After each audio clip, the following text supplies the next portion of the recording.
You're listening to Fourth and Inches on Spreaker Web Radio, presented by Bayou State Pawn and Jewelry and Bayou Bark. Now here are the hosts, Nick Lott and Armando Ramirez. Fourth and Inches, Spreaker Web Radio, Nick Lott, Armando Ramirez.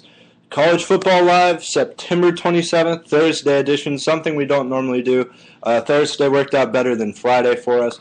Recapping Week 4 in college football and previewing Week 5. Also going to throw some NFL talk in there.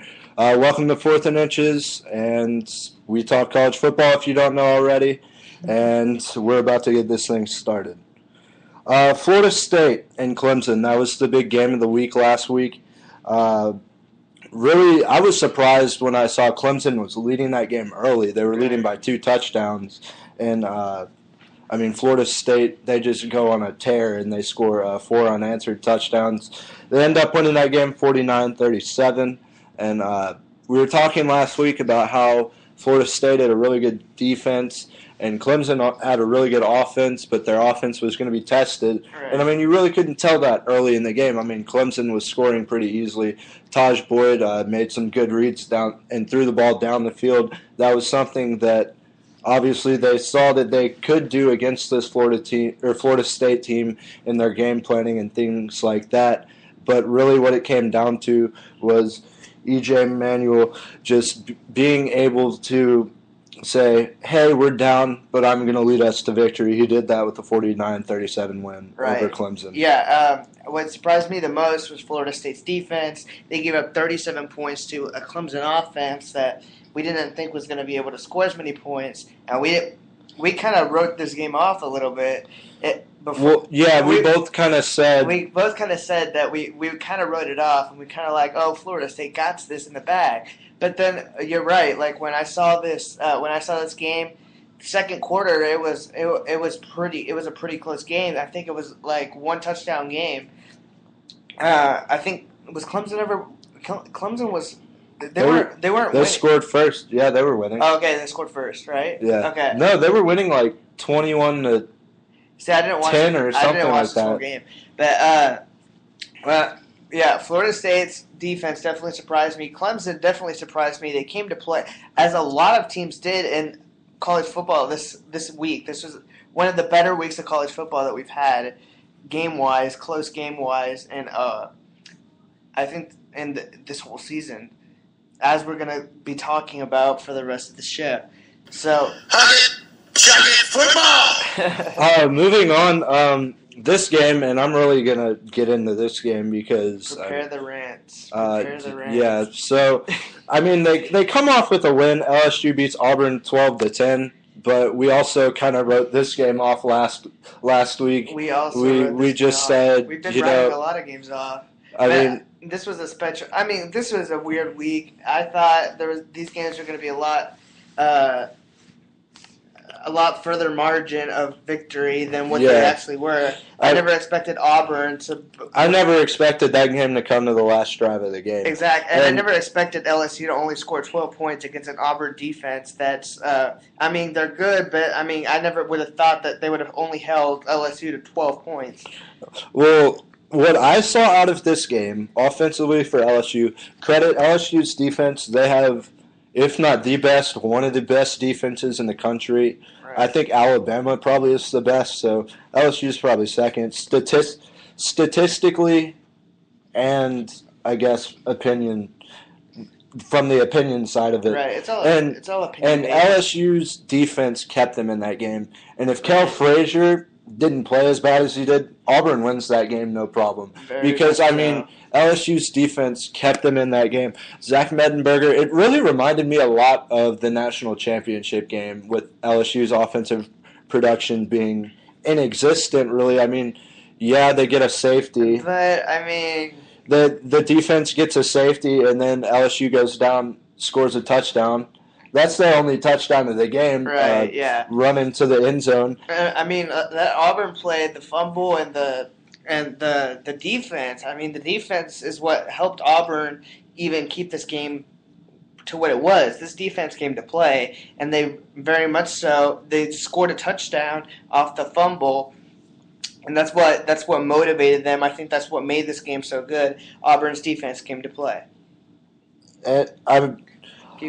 That game just. I mean, they're going down the field, and LSU goes to kick a field goal, and if Drew Alamo makes this field goal, Auburn has to score a touchdown to win. That's a tall task with Cale Frazier at quarterback. I thought he could drive him down the field and kick a field goal. And when Drew Alamo missed that field goal wide right from like 35 yards, whatever it was, I was thinking this is not happening. Twitter's about to explode. I actually tweeted, if Auburn goes down the field and kicks a field goal, I might just throw up. Because, I mean, that game, like, that was one of those games where I couldn't sit down and watch the game. I had to, like, stand up. I was, like, pacing back and forth. Like, I was into this. I was, like, so nervous for them. Brad Wing just completely shanked a punt. And he tweeted after the game, he said, "You will never see me shank another punt as long as I play for LSU."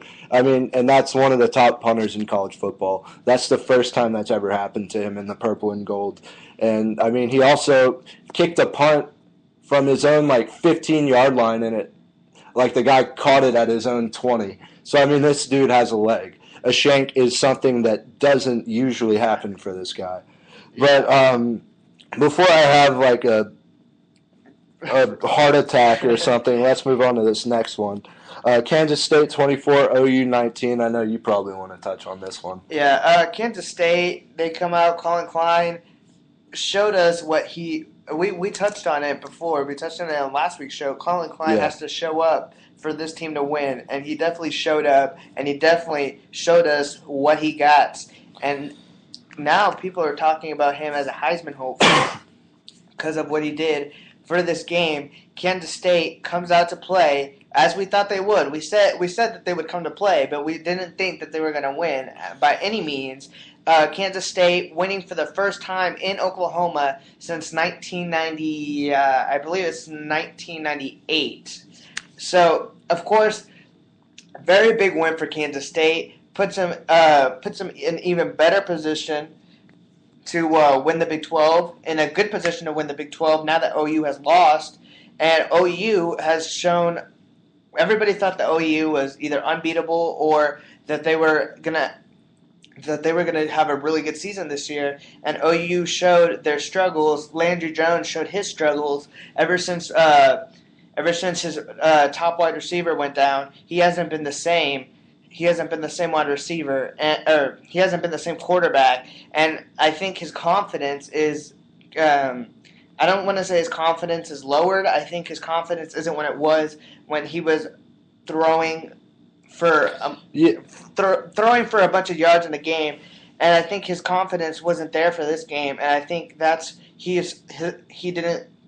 his leadership wasn't there either, because OU should have, would have won this game, and Kansas State just came to play, and they came out and inked the victory.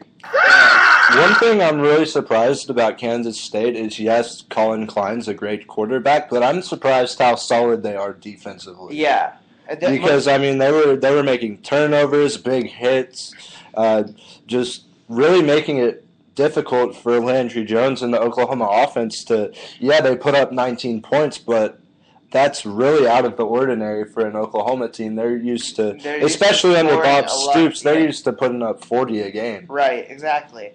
And OU definitely had its opportunities to win this game, but Kansas State showed what they were. They showed that they came to play, and they woke up for the OU game. And OU, I don't want to say that they didn't think that Kansas State was going to be a tough opponent, but I don't think they thought that they were going to get that Kansas State, and they did get that Kansas State, and that's why they lost 24-19.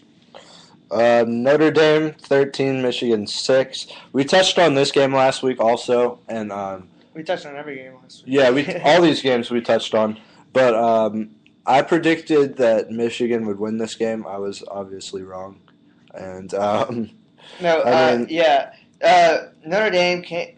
I'm saying this a lot, but like Notre Dame, they came to play because they did, and I mean Notre Dame to me, I see them as the surprise team of the year so far. Oh, most because definitely. I mean, nobody predicted them to go on the road and beat Michigan State, and then to come back so quickly, whether they win or lose that game. and play Michigan and beat them as Right. well. Yeah. And so they're definitely the surprise team. All that talk about Lou Holtz, Notre Dame's going to win the national championship this year. I think that's still kind of a stretch. Yeah, but at that's- 4-0, they're sitting in a very good position right now. Yeah, 4-0. I mean, Notre Dame hasn't been 4-0 for a long, long time, and I think I think his name is Shiloh Keogh on the defense. He's one of their captains, and he is showing. Was that the one whose grandma and girlfriend died 2 days apart? Yeah, I think so. Okay. But he came to play, and he is the captain of that defense, and that defense is playing rock solid this whole year. They're 4-0 because of that, and also Tommy Rees is back. They were switching quarterbacks in between the first and second game. I don't know if they're still switching quarterbacks, but whatever's going on at Notre Dame, they're doing the right thing because they're beating top-notch opponents, and they're beating them pretty good, 6-13. I mean, they beat them they beat Michigan by a touchdown. Yeah. And I mean, Notre Dame's for real. They're not just the Notre Dame of old whose tradition just kept them in the game, or everybody just thought they were going to be good because of their tradition. They are legitly good this year, and if they keep it up, they're probably going to go to a BCS game. Now, national championship, that's a little bit of a stretch coming out of the independent. I mean, but they'd really have to do something. They play good opponents, though. I mean, they play top-notch opponents, but it's a stretch. It's a stretch. You never know, though. But I think if they keep it up with what they're doing right now, they're definitely going to go to a BCS bowl at the minimum. The last game we didn't really. This is the one game we didn't really break down. We talked about it, but we didn't go into much detail. Rutgers 35 over Arkansas, 35-26. They got the win there. Arkansas now 1-2 on the season. They win a game? Yeah, they won their first game, and then they've lost 2 in a row. Right. And they play Texas A&M this week. We're going to touch on that later in this segment. But next segment, not later in this segment. This segment's almost over. Right. But I mean, it's basically what we talked about last week. It's getting repetitive. Yeah, I mean, they lose their head coach. If Tyler Wilson's back, I mean, that gives them a little bit of confidence for this A&M game. But I mean, they're playing on the road. It's a tough time to be a Razorback right now. Yeah, and the coach is in that job. Yeah, and I mean, we touched on it last year how great of a season they had. I mean, their only losses were to the two teams that played in the national championship, and then they beat a team in the Cotton Bowl, Kansas State, that they're doing great things this year. Right. And I know a football team changes year by year with people leaving, off-season things happen, people get arrested, things like that. But from the standpoint, look at all the teams they played last year and beat. Those teams now are doing better than Arkansas this year. Right. And, we're going to get into the A&M game later. So, I think that wraps up week 4, right? Yeah, that'll do it for week 4. And coming back, we'll break down week 5. Just previewing what we got: Baylor, West Virginia, Oregon State. There's too many OSUs. Oklahoma State, Ohio State, Michigan State, Nebraska, Wisconsin. That's going to be a big one. Texas A&M, Arkansas, and Texas, Oklahoma State. So stay tuned. We'll be right back. Spreaker Web Radio, 4th and Inches. Nick Ladd, Armando Ramirez. Hang in there. We're coming right back. Robbing on a bank in a state of